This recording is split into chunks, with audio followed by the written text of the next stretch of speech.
sort of Vegas period. The for white Elvis. suit. The whole white suit, the whole thing, the 49 years. My sideburns are not to be ridiculed by you. Hey, Cap. Thanks. Good to see you. Welcome back, friends. Welcome back. It's time for another episode, a Forever Night episode. This is Season 1, Episode 21, 1966. This is one of my favorite Season 1 episodes, and I have enjoyed it lots, but I don't think I quite enjoyed it the same way as watching it fresh with Matt through Matt's eyes. It's a pretty ridiculous episode, all told. This is the 90s was really comfortable with presenting you with mysticism that they didn't feel the need to explain, that they just wanted you to accept. Maybe it had something to do with the satanic panic of this era. Which one followed the other? The acceptance of, you know what satanic panic is, right? Oh, yeah. The acceptance of mysticism, full stop. Did that lead to the satanic panic? Or did the satanic panic lead to like, sure, you can tell me there's a magical book that contains cures for curses and it's in the basement of this library and you can find it in a day and it's all true and it can cure vampires. Sure. It I'll go probably for it. coincided with like the cultural acceptance of mysticism principles, probably coincided with the like New Age movement, like Eastern philosophies. Yeah. In like California, there was a bunch of like yogis set up shop after they'd spent time in India. Yeah. Yeah, we're hot off the heels of the like late 70s, early 80s cult explosion. So this is a time period where I think we're becoming more aware of the world. The world is getting bigger. TV has exploded. You are seeing newscasts and media. A lot of globalization. A lot of globalization is happening. And so we're becoming aware of all of these different cultures in a way that we had not previously been. Right. And we, as old as we are, have grown up in a global world where all of these things were accessible. And for a lot of people who grew up, if you're born in the 60s, you're 30 in 1990. What a wild change from 1960 to 1990. So maybe that's why we can have an episode like this. And it probably didn't feel as out of place as it does now. But before we get too far, hi, I'm Rachel. And I'm Matt. Welcome to the Strange and Beautiful Book Club.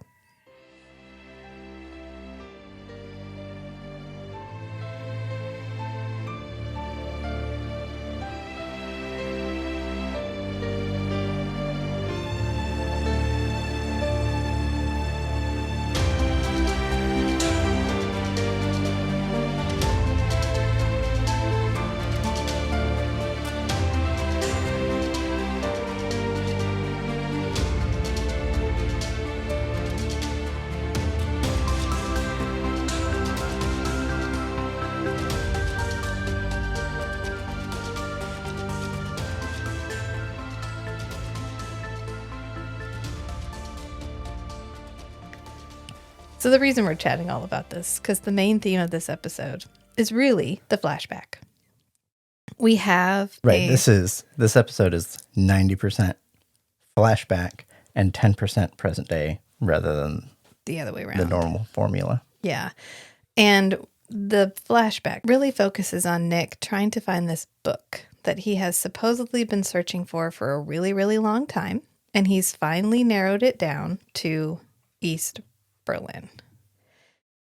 During the time when we had West Germany and East Germany, and we still had the Berlin Wall, and he has gotten over to that side. He's found the library, and he has a very limited time to try to find this book because it contains the cure for vampirism. And even LaCroix believes this. So LaCroix is, of course.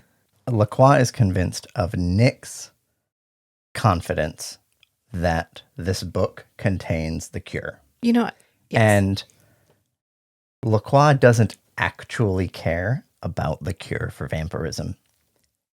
LaCroix cares about fucking with Nick.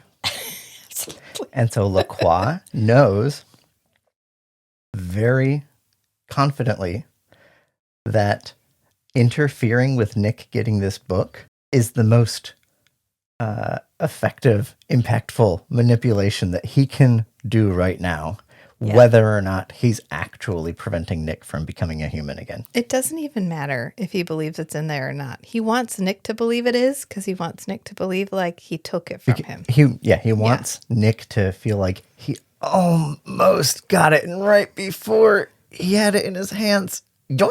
Yoink. Yeah. LaCroix loves a good yoink. Oh, you thought you had that? Nope. Psych. Psych. I take it from you. I burn it in your face. Or I let you burn it. You know, he has a lot of ways of manipulating Nick. And Nick is very easily manipulatable. So really, LaCroix's had a really good time over the years. And you'd think at some point in 800 years, you would realize LaCroix is an asshole and he's just fucking with you most of the time. But this is an example of where someone should have dropped the toxic person from their life, but they have not. well, I would argue Nick has tried very, He's tried. very hard That's a good point. to drop LaCroix. And LaCroix is just like, nice, but no. I have all the time in the world to find you, and I'm more than willing to use it because I got nothing better to do. You have literally been my source of entertainment for so long. I'm really reluctant to give you up. I think part of LaCroix wants Nicholas to be his brother in arms, his vampire son, who will, burn the world with him. Right, who has the same motivations and worldview. that Right, he because does. LaCroix has no shortage of vampire lackeys that he can get on his side to do stuff with. But for some reason, Nicholas is the one he can't let go. Maybe it's because Nicholas fundamentally is unattainable, or like uncorruptible to a certain extent. Yeah. He may be the And it's mirror. the challenge, yeah.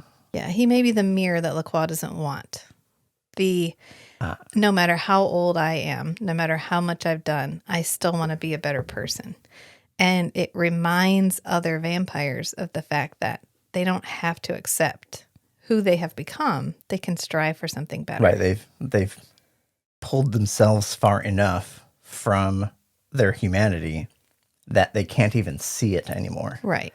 And Nicholas is shining a flashlight on humanity, and they can see how far they've come, and that little tiny bit that may be left Yep. is trying to make that go away. Right. And LaCroix needs to prove that it doesn't exist.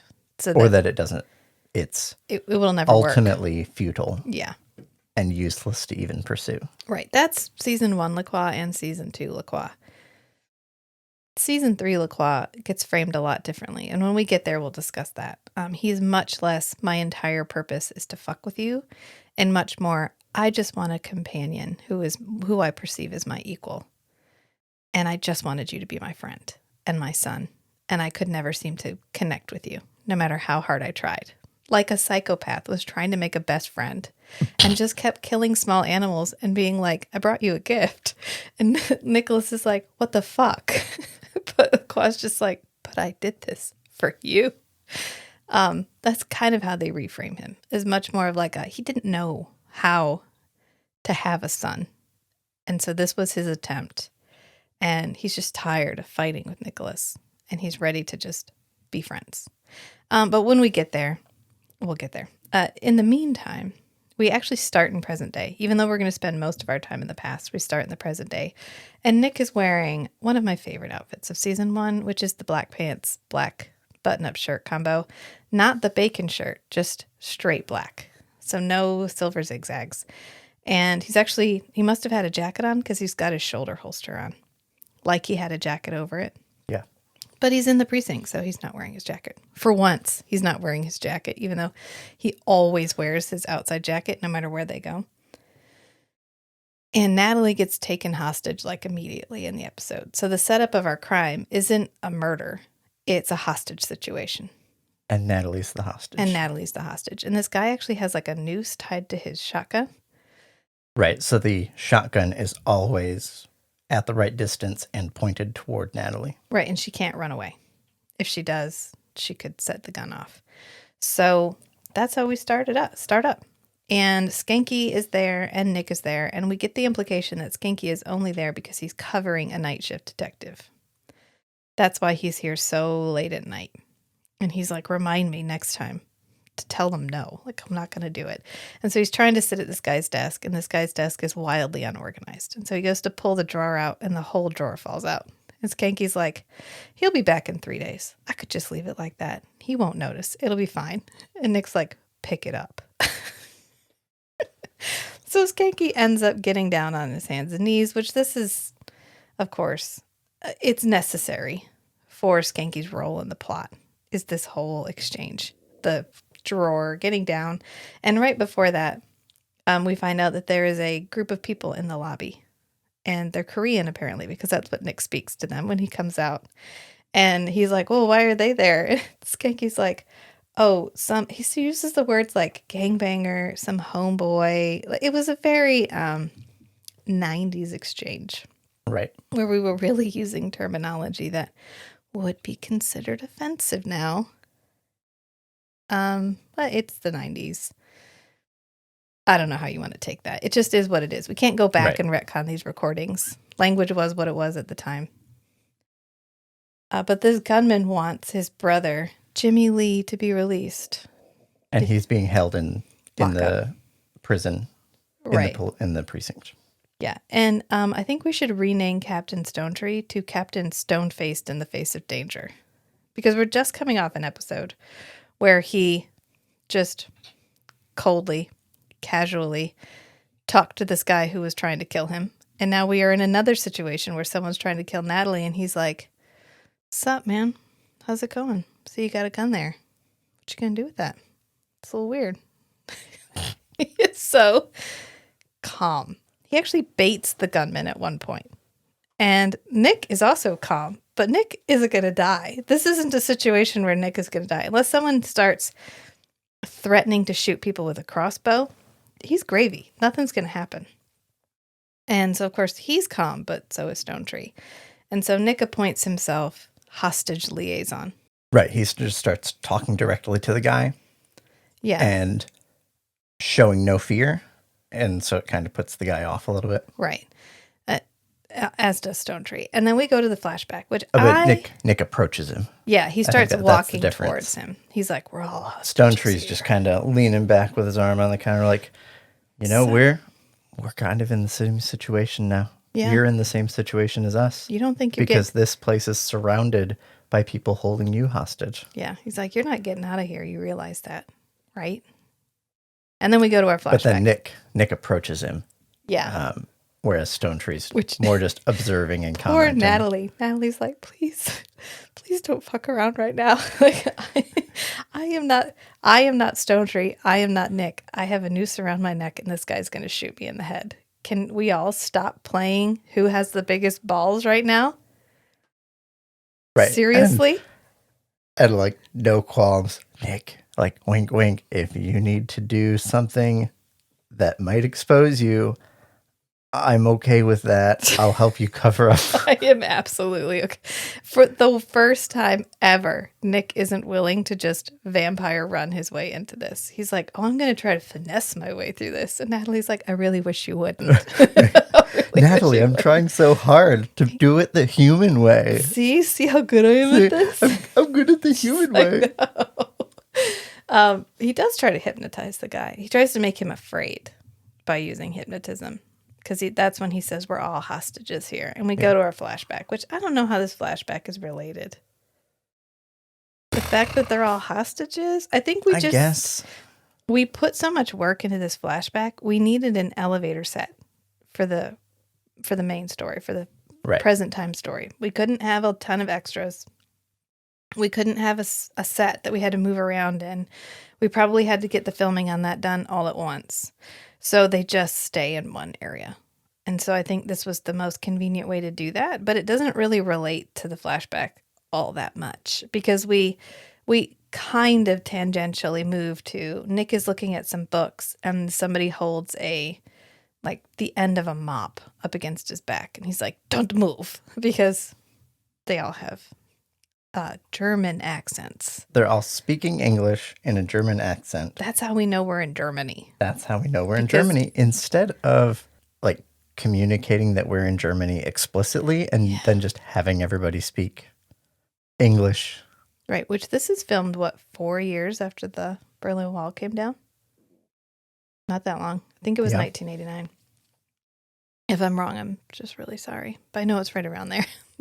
I do know that they handed out Coke when they took the wall down. Coke was there. Coca-Cola was there. And that's why Coca-Cola is more popular in Europe. Than Pepsi. But this is Bernard. And Nick's like, is that thing loaded? He's like, I'll run you through with it. He's like, okay, well, actually, that might be a problem. And this actor's going to come back, Bernard. He comes back in a season. Maybe it's season 3. He comes back in a season 3 episode. As the same character or different? No, okay. Totally of course different. not. Yeah, no, totally different. It's a doppelganger. Yeah. And so Nick turns around and he's like, oh, I'm an American. I'm here just looking for a book. Maybe you guys can help me. And he's like, oh, yeah, my dad's downstairs. He gives his dad up immediately. He's like, oh, yeah, we have books. For some reason, even though we're the night custodians of this library, we spend all of our time down in the basement of this library. My interpretation was that they used to be like the managers of the library. Yeah. But when the Russians came in, they all got put on like manual labor jobs. Yeah. And so even though they are, educated and qualified and experienced in running this library, it was more of a, just put everybody down a notch. Yeah. By not letting them do their trained profession. Well, it's encouraging you to cooperate with the party. Right. Because if you cooperate, you get a better job. If you don't cooperate, you get to be a custodian at this whatever. That they more or less say that. Yes. Later. And so after just throwing his dad under the bus, he then leads him to his father, who is downstairs. And Nick is real threatening right at the beginning. The guy pulls like a little knife. It looks like the knife you get from a gag shop where you push the button and a comb comes out. That's what it looks like. But he tries to threaten Nick with this knife, and Nick just takes the knife from him, and he's like, look, I'm here for the apparat, and I'll get it however I can. And if I have to go through you, it's not a problem. And then the hot chick shows up, and he's like, actually, I can help you, and you can help me, and we can all cooperate. Let's make a deal. Hi. He's like, oh, I didn't realize there was a woman here. Oh, that changes. Now I can get something out of this. Yeah, now I'm more than willing to invest emotionally in this situation because I may be able to get something out of it. And so she asks him why he's looking for the apparat, and he says because it contains the cure for curses. Cures to curses. Why are you interested in the ancient Book of Miracles? What's in it for you? A cure. According to legend, the apparat contains cures for curses. Maybe the internal security will assist you. Yeah, and she's like, well, it's not going to do you much good unless you can read ancient Sanskrit. And he's like, well, I've got time. I can learn that. But she's studied ancient languages. Even though she's the custodian at this library, she has a university degree. She can apparently just read ancient Sanskrit without having to spend any time. Well, maybe that's what she studied at. Right, and I think she implied that she had studied ancient Sanskrit. And she's actually like, you know what? That's a really good question for the police. And I think I'm going to go call them, which is a very justified and reasonable reaction to this strange man wandering into your workplace. And he's like, actually, I see what you're doing there. You're looking in that map. You're trying to find a way out underneath the wall through the catacombs. But you're looking in the wrong place. And they're like, oh, yeah, well, these maps are 200 years old. I know where the entrance to the catacombs is. Yeah. They're like, oh, these maps are 200 years old. There's no possible way you could know. And he's like, meh, I drink and I know things. No, I've done my research. I drink and I know things. They're like, oh, okay, yeah, we're just going to accept that wholesale. Actually, they don't. They make him show them where the entrance is before they agree to help with the books. And so we find out that the secret library was like a Nazi cache of information because at the end of the war, they got really desperate. It was the libraries that they had kind of taken. Yeah, well, it's known, like it's factual that at the end of the war, Hitler was super into any kind of and mysticism or occult powers. I mean, that's the plot of Raiders of the Lost Ark. That's the plot of Captain America. Yeah, exactly. So they're riffing on that they had gathered all these items. They'd put them down in this secret cache. Right. And Nick knew the last known location for this book was in this one particular person's personal library. Mm-hmm. And then that library had been stolen, taken by the Nazis, and put into this just like warehouse of books to be reviewed later. Yeah. Which luckily it's not like the warehouse from the end of the Raiders of the Lost Ark. It's like 2 rooms with some crates in it. They kind of imply there's more. But yes. But it's multiple fine. rooms of boxes You know what? of books. It is 90s television physics. So we'll just go with that. All right. Yeah, that's a reasonable explanation for everything that happens, because somehow we get through all of these books in like an evening. Maybe 2 evenings, because he takes them to the old Bergen church and he ends up showing them where the entrance to the catacombs are, which he has to throw this really heavy stone. And Garrett Wynne Davies always does this thing with his hands after he does like a vampire-y throw, where he like holds his fingers straight out for a second and does this like, oh, I just did a hard thing. And look how creepy my hands are. I've been trying to unpack why that's so weird to me, because he's really just pausing for a moment afterwards. And I think Garrett Wynne Davies has really long fingers. And it makes it a little bit creepier when he does that. And so if you pay attention, I really think he does have really long, he has long fingers. And so it makes this motion that he does look really disturbing. So he throws this rock and then he does his vampire pose for a minute. And then he's like, oh, it's over here. And so they come over, they climb down, they get far enough in to realize that these are the catacombs. And then he's like, we're not going right now. You promised me we would find this book. Plus we left the hot chick back at the library. So we got to go back there. And so they're leaving and he does this crouch thing where they're all talking and he's like perched on some rubble. And he's like, we'll get together tomorrow at midnight. We'll meet at the library. We'll find the book and then we'll leave after that. So somehow we're going to get this all done before dawn tomorrow. It's going to be fine. And so they leave. And of course, we go back to the present time. And this is when Stone Tree is really showing off his stoicism. Cool. Yeah, his stoicism, because he is totally unflappable. And they're trying to convince this guy that this is never going to work. That this place is already surrounded. This is a known hostage situation. He's never leaving with his brother. Your loyalty to your brother is admirable. Hey, he's always been there for me, so now I am here for him. It's not going to get you anywhere. Can you imagine what it's like outside this building right now? I'm gonna get out of here, all right? See, they are gonna get me out of here. And she is gonna get me out of here. I'll get out. I'll get out. Go ahead. Take a look for yourself. See what you're up against. There's at least a dozen heavily armed officers out there right now. You and your brother will step outside. They'll take you out so fast you won't know what hit you. And so they're trying to systematically remove all the bystanders from the room. Right, so you have the Korean family that had been rescued from the gang or whatever. Yeah. And, okay, let's get these bystanders out who've already been traumatized enough. Let's get them out of here. Right. Because they're not your targets. They don't help you get what you want. Yeah. It only makes it only increases the pressure for the police outside to come in and take you out ASAP. Right. Because there's so many unrelated bystanders. So it's to your benefit to start releasing these hostages. All right. Okay. So then we go back to the past again.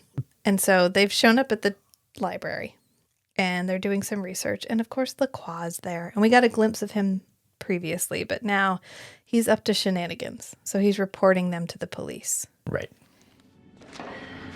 We're all hostages to something. This is the land of broken spirits, like living dead for some of us. Well, I can certainly relate to that. Except for the party members, of course. And then we cut back, and they're looking through books, or looking through all these crates, which by the time they get done, They only have one crate left to search, which of course it's always in the last place you look. Always Right. in the last crate. And they leave. He could have just taken the whole crate. Right. He could have just He's snagged strong the enough. He's strong enough. He could have just been like, okay, we didn't get a chance to search this crate. I can just pick this crate up and stash it or take it with us or whatever. But anyway, that's a whole, well, you know what? We'll get there. We'll get there. So this is one of my favorite scenes in this episode is we go to do the dinner scene. And that's where they're working. And they need 5 minutes. She's like, let's do as you Americans say. We will take 5 minutes because it's dinner time. Right. So they go up and they each get like a jelly jar full of vodka. This would knock me out far Right. longer than 5 minutes. It is a substantial amount of vodka and toast of Yeah, some it's like a description. 12 or 16 ounce soda can Yeah. worth of Of just straight straight vodka. vodka. And they get a piece of toast and some potted meat. And the dad's like, I don't know what it is, but it doesn't stink. Oh, okay. And so he gives it to Nick, and Nick has to eat it. And so we get his like, oh, yeah, it's good. And he tries to drink the vodka to wash it down, and it's just straight vodka. So he's like, oh, God. Poor Nick. I He think- suffers so. I think Garrett is a good comedic actor. He's probably generally a goofy dude. And so any moment when he gets to be goofy, he's really good. He really shines. So this is a moment where he gets to be a little bit goofy because if he had just played this straight, it wouldn't have been as funny. But he's really trying to look like he hates this. Right. Food. While we have the other two people in frame focused on their food, he's like in the back, out of their line of sight, and just comedically like gagging. Yeah. It's really funny. And then they all drink their 16 ounces of vodka and then go back to work. Like they wouldn't be completely off their jump. We did the Drunk Forever Night episode. We did one shot, which was really like a double shot. And then I had 3 5% hard seltzers. And I was gone.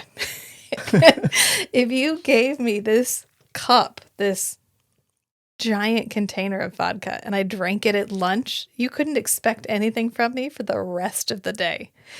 I guess maybe if it's the only thing, yeah, maybe it's, I don't know. It's implied that this is straight vodka because they were like, we don't have anything else, but we have plenty of vodka. So if you drink that instead of water, maybe after a while, You get used to you it. get used to it. I don't know, but she doesn't seem as knocked out as I would be. And we keep establishing this general lack of trust between Lily, who is the woman, and Bernard and the grandfather, or the father. Bernard and the father, and Nick. Understandably. Because motivation's unclear. I mean, he came in, threatened their lives, saw they had a sister, was suddenly nice to them. Yeah, so Bernard has gone back to Right. And the Soviet Party is known for subterfuge. sending people in to gain people's trust, and then once they reveal their illegal behaviors, boom, call the team in and raid the house. Right. And Bernard actually gets caught. So Bernard has gone back to get packed. And as he's getting packed and getting ready to leave, the police show up and they catch him. And we get an interrogation scene where they use the same slap, like the same. The guy's same, like, jerk his head back. Yeah, Like, every single he's time he getting gets hit, they use the exact same clip over and over and over again. Like he nailed it, and they were like, you know what, we're not going to risk it. We'll just keep using the same one. My interpretation was this guy wasn't doing a good job with the throw the head back reaction. Yeah. And they were like, okay, we only got one good take of him like getting hit. We'll just cut it. We'll fix it. So in he's getting post. hit It's different fine. directions. And every time he throws his head He the gets exact same way. punched, and they use the same one where his head flops off to the side.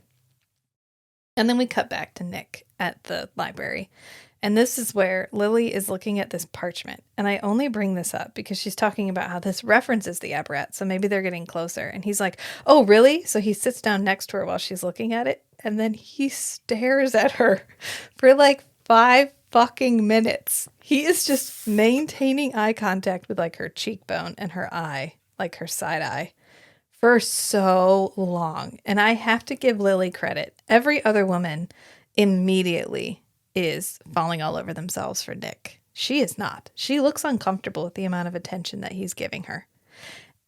And I would be too if someone sat and like he's breathing in her ear. He's like inches from her face. He is inches from her face. And it's just like for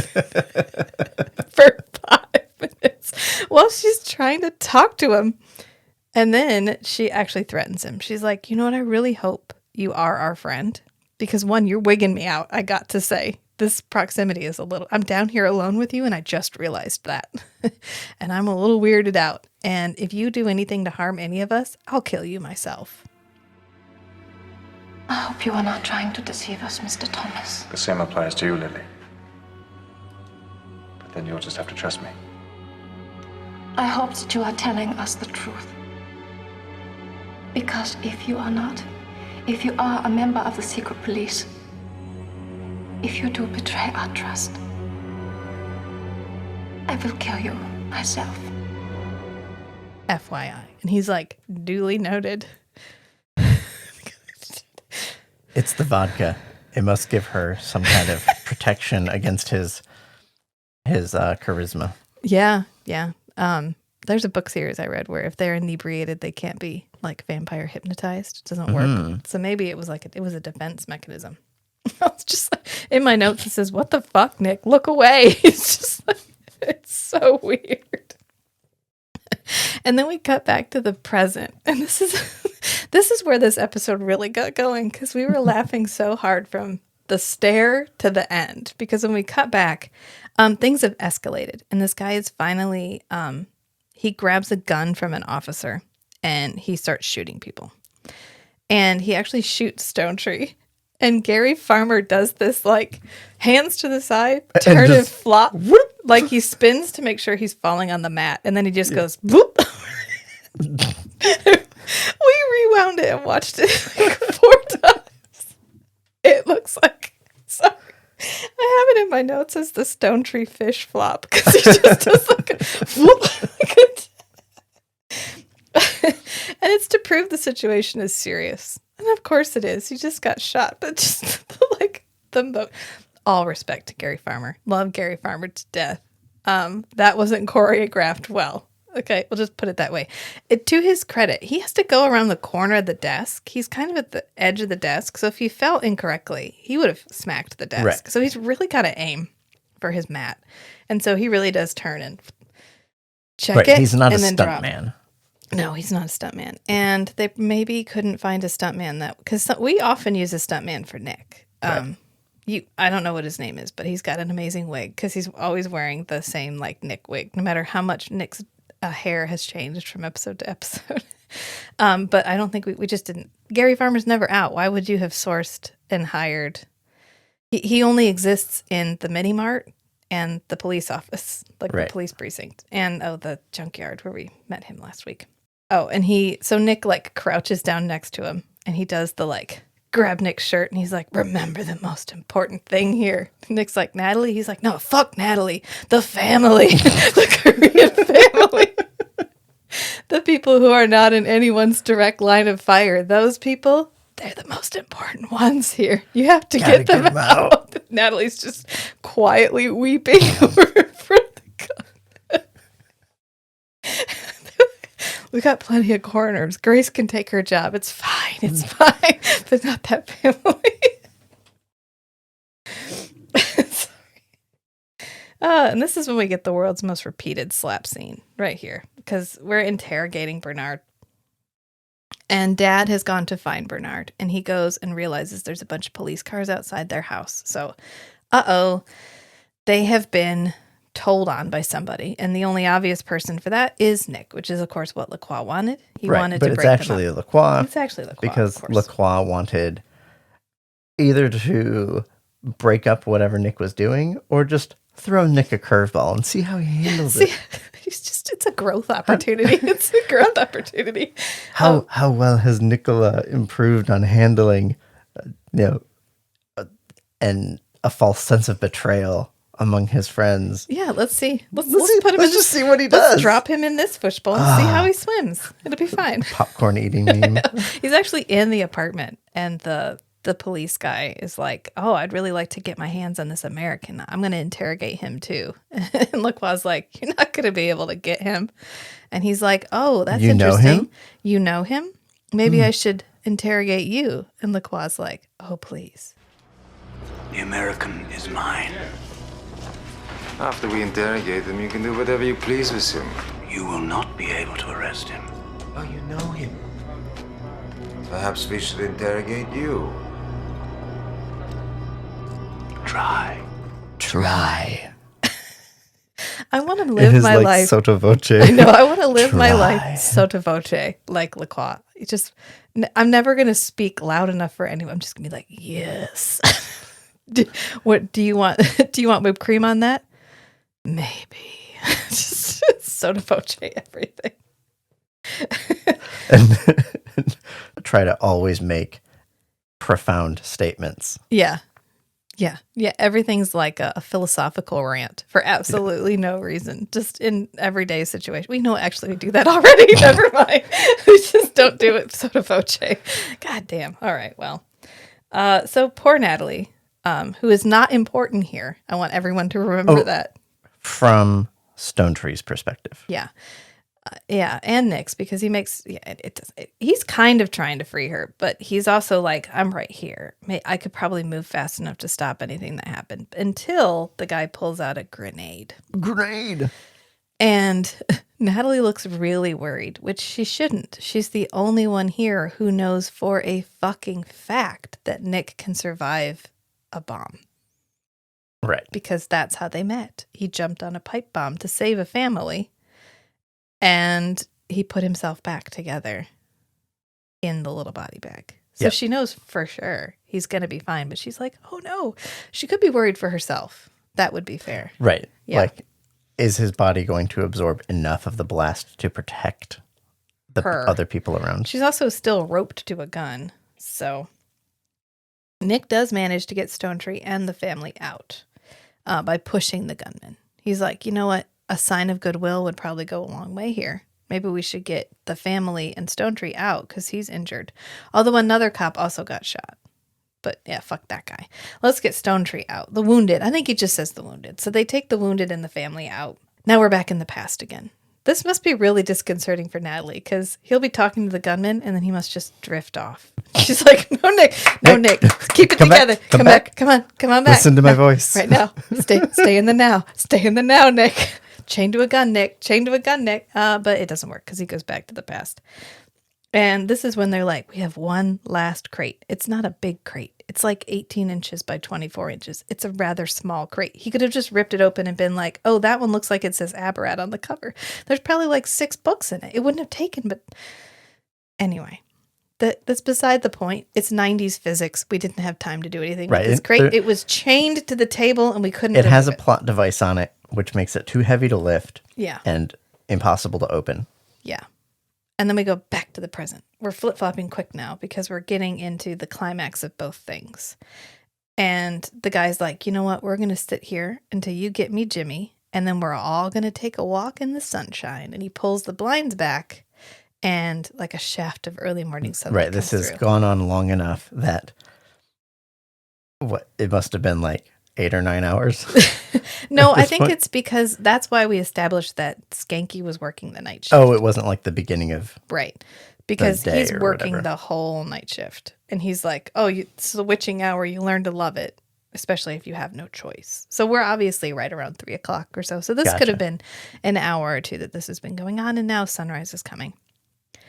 And Natalie again looks afraid for Nick.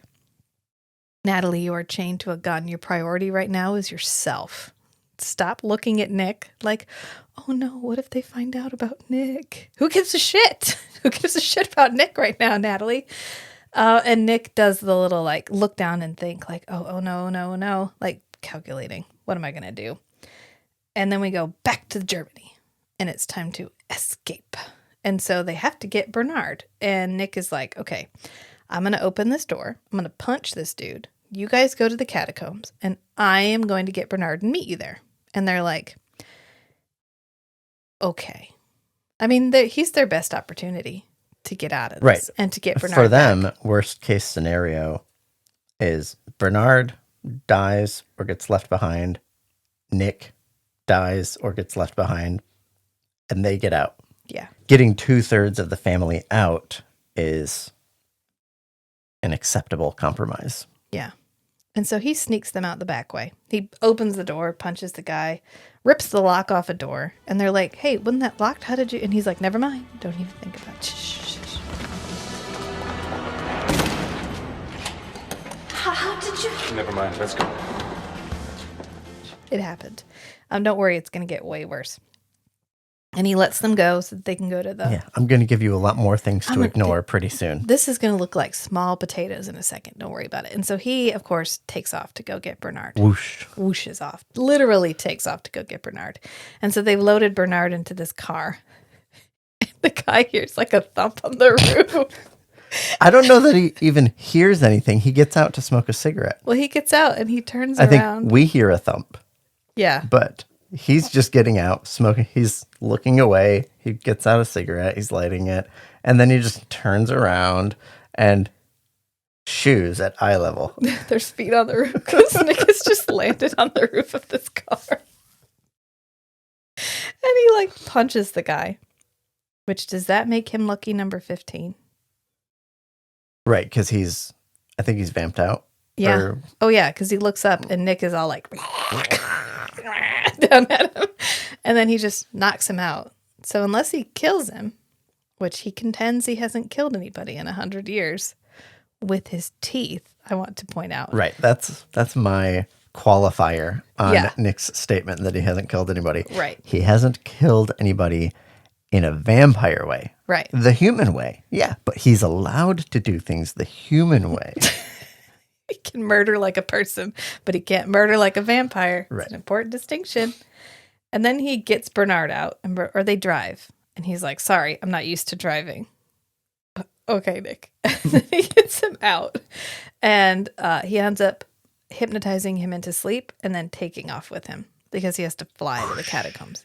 He literally takes off with them. And then they get to the catacombs and he wakes them up. He's like, oh, did I pass out? He's like, oh, yeah, it's fine. But you're awake now. That's what matters. So they get in the catacomb. And I want to point out that if he can fly with a person, he could have just had them go to sleep and flown them over the wall. Flown all of them. One by one. And then hypnotizing them into thinking they went through the catacombs. Mm-hmm. Mm-hmm. Nick doesn't always think things through. He's not what you might call a planner. Because he gets in the catacombs and they're being chased by some police. And he's like, oh, LaCroix. Because, of course, LaCroix gave the police the location of the catacombs. Of course he did. And so he's like, you guys go ahead. I know how to handle machine guns. This is going to be fine. I'll catch up with you in a minute. And so he stays behind to take out the dudes, take out the police. And Lily is like, you know what? I should check and make sure he's okay. So she goes back. Turns around and goes back to check on him. And honestly, if Nick could figure out how to not turn around and growl at people, we wouldn't have a television show because we would never get to see him as a vampire, I guess. So maybe that's why they keep having him in these situations where clearly this woman he doesn't want to know that he's a vampire sneaks up on him and he turns around and he's like, again, because he just got done killing the guards with the machine guns, hopefully the human way. Even though he's vamped out while Well, we don't know that he actually kills them. He incapacitates them in some way. Yeah. And then he pulls down a support beam for the tunnel. And traps them in there. Which, why was the support beam lined up with the middle of the door? It's almost like they thought, oh, we need a beam for him to pull down. We'll just stick a 2x4 in front of the door. It's so you can backlight the whole thing and he can pull it down in silhouette. And then he Right. can do his monster hands again. His like, It's probably when he tenses his arms and his hands, his fingers just do that. Matt has unusually long fingers. This is what led to this hypothesis. And he's doing monster hands right now, and it's extremely convincing. I'm just flexing my hands, and they go straight. Yeah. That's what he does. And you know what? We're going to start recording our episodes so that we can put them up on YouTube. With a video camera. With a video camera.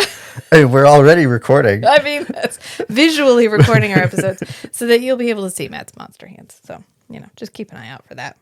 But he destroys the tunnels so that no other refugees can use these to escape. So that's probably good because they'd find a lot of dead bodies. Is it killing somebody if you if you cut off their means of escape and leave them in there so they starve to death? Do you kill them or does hunger kill them? That's a legal definition. I think Nick is very good at legal definitions. He leaves, like, kind of. He goes and catches up with everybody, and they're stuck. It's a dead end. And he's like, well, the other way is a dead end now, too, so we're going to have to get our way through this. I probably should have checked to make sure the tunnels were open. I probably should have checked to make sure. Okay, is it killing them? Okay. It depends on what you were trying to do. Are you trying to trap them in there? Or are you just trying to block the way? Yeah. If he wasn't doing it specifically to trap them, then I don't think it's murder. But is he responsible for them dying? Yes. So it would be, isn't that manslaughter? Accidental manslaughter? Yeah, when your like actions negligent. result in, yeah. So anyway, he hasn't killed anybody in 100 years with his teeth. As long as we... The vampire way. The vampire way. Now, what if you use your vampire strength to pull down the support pillar? Oh, have you killed them with your vampireness? Is that the vampire way, or is that the human way via vampire strength? Well, you wouldn't have been able to do it if you weren't a vampire. Yeah? Yeah. I don't know. Questions for But he's the not ages. doing it with his teeth. He hasn't fed on anybody. He should probably just phrase it as, I haven't fed on anyone. Right. Although... Because they do explain that once you start feeding on someone, they have to die. They have to die. You're committed. They turn into a vampire. Zombie. Or in one case, zombie. That's fine. We're going to ditch it. We've got one more episode left of these rules, and then they're all going to change. So we don't have to unpack them right now. We don't ever have to unpack them because we're about to be done with them. But he destroys these tunnels. And when he gets caught up with the main group, they're at a dead end. So thank God he can get them through this dead end. Otherwise, they are trapped in an underground tunnel that has no escape with a vampire. But it turns out the only thing that's blocking it is like a metal sheet. So he just rips the metal sheet down and he's like, oh yeah, that was loose. Stiff breeze would have taken that down. No, you were just pulling on the wrong part of the door. Yeah, they definitely noticed that this was something that he should not have been able to rip down. And he's again like, don't ask. Just be thankful. Just don't ask. Just don't ask. Our son says that. If he doesn't want to lie to you, he goes, just don't ask. And then we're on the streets of West Berlin, and the breeze is blowing, and people are walking on the streets, and Nick is like, you're so welcome. And so he leans in to give her a kiss, and she does the like, turn away, you kiss my forehead thing. This is the most chaste kiss they have. This is the most, I am accepting this man's attention because I need him, that we've had so far. Right. Because the chemistry between them is so awkward. And so, like, this guy is forcing his attention on me in a way that makes me wildly uncomfortable. Right. And it must be, like, reflexive for him. Yeah. Well, I think it was supposed to be, like, a flirty chemistry, but she's not selling right. it. And it works much better this way. Yeah. Like, significantly better. I'm really thankful it didn't work. It would be insincere for this person who's stuck, basically kept prisoner in this city, to so easily enter into a spontaneous romantic relationship. Yeah. Yeah, I don't trust you, but I would totally do you. Would not have worked. Right. Right. Especially not after he stares at you for 5 minutes, which is like, just want everyone to imagine that from now on. Every time Nick is like 2 inches away from somebody's face and just they're trying staring to at their talk to him and face. he's just staring at them, you can hear him breathing. Oh, God. Anyway. And so he's like, well, I got to go back. Because I left that crate behind. And I got to go get it. And so he heads back. And in the meantime, LaCroix has shown up, opened the lid of the crate, pulled the Aberrat out of it because it was just on time. And he's like, oh, look at that. So he's waiting by the door. Because after the family goes down the street, Nick goes back to get just that crate. Fly over, which is how he got there in the first place. So he just flies over to get it, and the library's on fire. And LaCroix is standing outside the door, and he's got the Aberrat, and he flips it open. And he's like, oh, what's this? The cure for vampirism? Oh, my. Butterfingers! And he just tosses it into the fire. And then we get like a flash between the present and the past, where Nick is trying to save the Aberrat, but the guy has also thrown the grenade. He pushes Natalie towards Nick. Yes, the guy in the police precinct has thrown a grenade. Yeah. Which he didn't throw it at anybody. Well, you don't need to aim a grenade. You just need it in the general vicinity. So he tosses it, and Nick jumps over the desk to catch it. He catches the grenade, but he does not catch the Aberrat.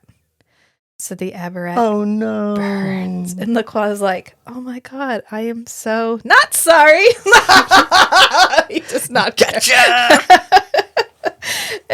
You thought. Yeah, we don't get any follow-up of that because LaCroix was just like, peace, and he just flipped him the bird and flew off. Like, I'm just imagining like Nick having to walk through the road, just to play it human so that he can get somewhere that he can get out because people have come crowded around the building to put the fire out, whatever. And he's like, okay, I have to pretend to be human for a little while, and I just need to walk away from here in an unsuspicious way. But then, at a distance only he can see, LaCroix just floating up in the air, just watching him and like following along with him from like 200 feet up in the air. Like, so there's a scene in This Is the End, which is a very adult movie. And if you are under the age of 18, do not watch This Is the End. We do have some under 18 listeners. But if you watch This Is the End, there's a scene where James Franco this is a big spoiler alert. I'm so sorry. Fast forward like 30 seconds if you haven't watched the movie. He's getting like raptured up into heaven. And so he flips the guy off and he's like, suck it with his fingers. And he ends up not getting taken to heaven. But it stops. I like to imagine that's how LaCroix flies off every single time. Suck it, Nick! And just flies off. But sotto voce. Suck it, Nick. You do it because you got a deep voice. Suck it. No, I couldn't quite do it. You're like, no, I'm not even for alcohol. No, I won't do it. No. Yeah. Suck it, Nick. And he just flies off. Yeah. And then we go back to the future. And Nick has caught the grenade and he squishes the grenade like an overripe vegetable. He just crushes this and he's like, yes! And he holds it up and everyone's like, oh my God. Because Nick, of course, was never in any danger. So he was like, guys, I caught that. Did you see that? That was pretty sweet. I jumped over the desk and everything. And they're like, is it going to explode? And we're all going to die. And he just tosses it to Skanky. I know he does. And Skanky catches it like, oh, like, it's really hard to be your partner sometimes. Skanky does shoot the bad guy, though. Yeah. He's been hiding under the desk this whole time. And Nick finally gets him a good shot because when he pushes Natalie at Nick, he can shoot the bad guy. So Skanky shoots the bad guy. So he does get to be kind of the hero too. But when Nick tosses the crushed grenade to Skanky and he catches it, he has such a forlorn look like, I'm never going to get any of this explained to me, am I? No, you're not. Sorry, Skanky. Sorry, Skanky. And we come back to, they're all at the desk. And they're all hanging out at the gathering place. And they're all hanging out there. And Stone Tree shows up. And he's like, the boys at the lab said the grenade was a dud. It's a good thing the grenade was a dud. Yep. So I'm pretty sure you can't disarm a grenade by squishing it in your hand. I don't know what research has been done on that, but I'm just gonna say, offhandedly. Right. There's a fuse that goes down the middle that's burning down the middle of the grenade. Yeah. And if you crushed it, you'd have a pretty good chance of exposing the burning fuse to the fuel material inside the grenade. Yeah. Yeah. I think crushing it would. It's a plot hole. They needed to wrap it up. The grenade was a dud. Dunzo. And they're like, well, Stone Tree, are you going to be okay? He said, yeah, the doctor said I should be all right. Got me right in the meat. And so Skanky says, well, that's one of the benefits of being overweight, I guess. How's your arm? Doctor says I'll probably never even remember it. Lucky for me, he got me in the meat. You're a lucky guy, Captain. I guess being overweight sometimes can be a lifesaver. What I mean is being, stocky and well-built. What I mean is being muscular and well-constructed. Detective, how long has it been since you've had to go out and bring in parking tickets? Coffee's brewing. And this must have been ad-lib by John Capellos, because Natalie, Catherine Disher, is losing it over on the side. She is trying to hold it together as hard as she can, because he is trying to backpedal from this statement. He's like, stocky and well-built. And Stone Tree just says, when was the last time you had to deal with parking tickets? Skanky goes, oh, coffee's done. And he just drives off. And then Stone Tree's trying to have a heart-to-heart with Nick, but Nick has drifted off again. He's loosely tethered in time right now anyway. And on a good day. On a good day. And today's not a good day. So he has drifted back to the past. And Stone Tree actually goes, Nick, you there? Did there. The Land family's very grateful. You got them all out. None of them got hurt. Nick, you there? Oh, I'm sorry, Captain. I was thinking about something else. Nick's like, yeah. I was just thinking about another family from another time. Because Stone Tree's like, thanks for saving the family, Nick. You remembered what was important. Nobody is concerned about the fact that Natalie just had a shotgun 12 inches from the back of her head for hours. She's at work. She didn't get counseling. She didn't get a day off. She got nothing. They were like, well, it's part of what you accept when you take on the job. What? Hostage situations? Who takes the coroner hostage? She was just showing up to deliver some paperwork. If she was a police officer, maybe. Guys, can we pretend for a second that we care how Natalie is feeling? Just dig deep. Find it in your heart to remember that there is absolutely no reason why Natalie should be okay with what just happened to her. And the fact that literally no one was concerned. Nick was mildly concerned about her, but Stone Tree was only concerned about the family. I just want to leave everybody with that. And I'm sorry, Catherine Disher, that your character wasn't considered way more important. You know how much different of a show this would be if we'd made Natalie a real character? Right, like a third main character. Like a third main character. So we'd had Skanky. Even if she had her own, foil, like Grace. If we'd made, Right. or if we'd made, this would have been really interesting, Natalie and Jeanette friends. Do you know how many fun scenes we could have had? Right, and Jeanette probably has very few human friends who know about vampires. Right, because the enforcers killed them. Remember those guys? Oh, yes, those guys. Yeah, that we never mention again. No, we forgot about them, but they're there. I think that would have been so much fun. But we don't ever give her any kind of sovereignty as a character, even in situations like this. And it's really a missed opportunity. But he goes back to his flat. His apartment. His apartment. Thank you. God, it was gone. And he gets a voicemail, which he must have called. I think some time has passed. So he must have contacted them and been like, hey, how are you? Or whatever. But we get a voicemail from Lily.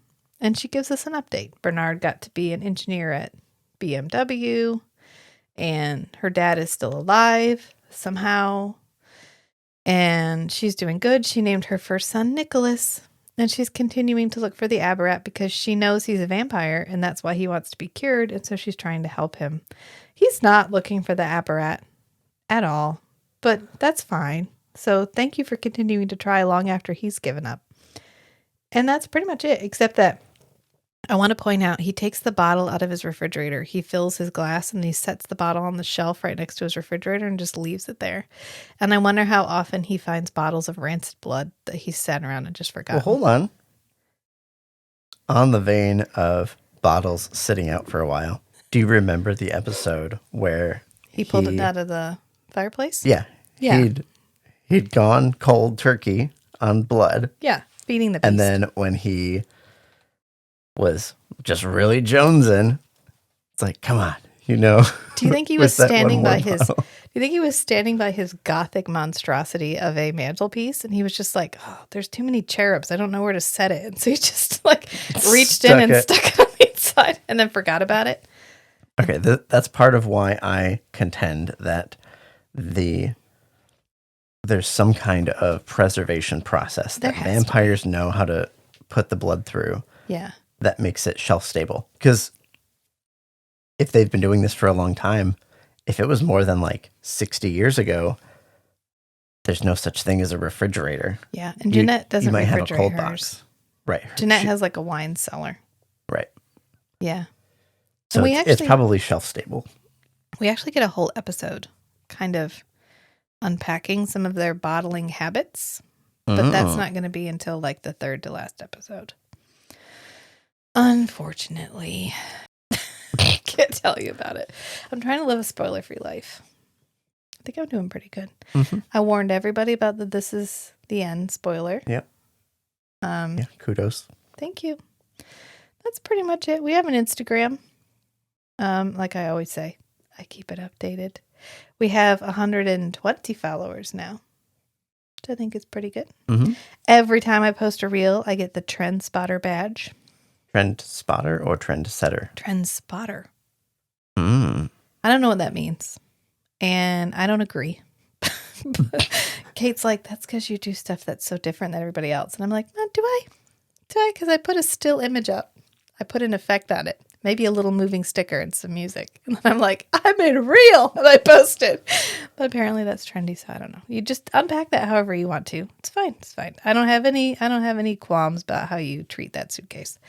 But I would like you to come follow us on Instagram because I'm kind of funny. I don't know. And it's on there and it's available and it's kind of fun to interact with people. I actually got genuine fan interaction that was not Meg or someone I'm related to. Not that we don't love you, Meg, but I got somebody else. Or a host. Yeah. Somebody else was like, oh, they really liked our last episode. Fatal Mistake. They liked our Fatal Mistake episode because apparently it's a fan not favorite. Oh. Yeah.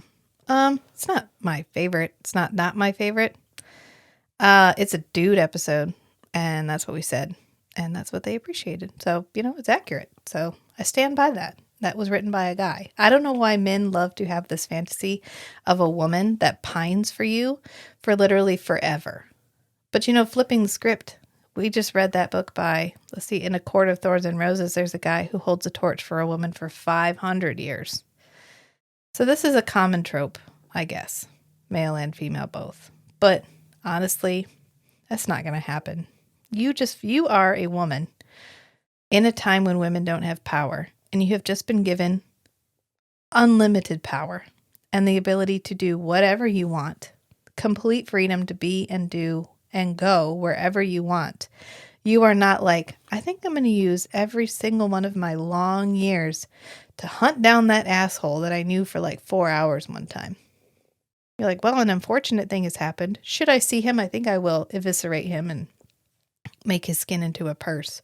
But until that time, I think I'm just going to go enjoy myself. So that's my take on that, which I think we have our first Patreon exclusive episode. Oh, yes. Thank you for maintaining focus during my rant. I appreciate that. Yes, we had our first Patreon exclusive episode, which is actually us watching the next episode. Love You to Death. season finale. The season finale. And I did not remember the ending. I guess it's been a really long time since I watched the season finale. So sign up for the Patreon and listen for what the surprise was that Rachel relearned at the end of the episode. Plus, you get to hear us have a drunken rant about the importance of intimacy and human sexuality for like 45 minutes. After the episode finishes. After the episode is finished. It's a listen along. So it's us watching the episode. We give you some markers Yeah, we on give when you a to couple of markers. start and stop the while episode. we were whatever. still capable of giving markers, yes, we Yeah. give some markers. And Yeah, then over so- time, it just devolves into... So you get to hear our running commentary while we watched the episode. And then another 45 minutes of extemporaneous conversation. ranting. Yes. Yeah. It was vaguely related because it is more of it's in a yeah, we'll talk about it when we get to the next episode. But Or- it's or sign up and listen to find out. yeah, or exactly. We are on Patreon and Instagram as Strange and Beautiful Book Club. The whole thing. Strange and Beautiful Book Club. We also have our website, which I haven't fixed. I just need to hire a web developer maybe, but that's like, we need more Patreons, and then I'll put up a really nice website. And it's strangeandbeautiful.club. But you can email us. I haven't mentioned it in a while, but we do have email addresses. You can email me at Rachel@strangeandbeautifulbookclub, or you can email Matt strangeandbeautiful.club. strangeandbeautiful.club. Rachel's at strangeandbeautiful.club. Matt at strangeandbeautiful.club. Those will go to us, or you can email the hosts at strangeandbeautiful.club, and that will go to both of us.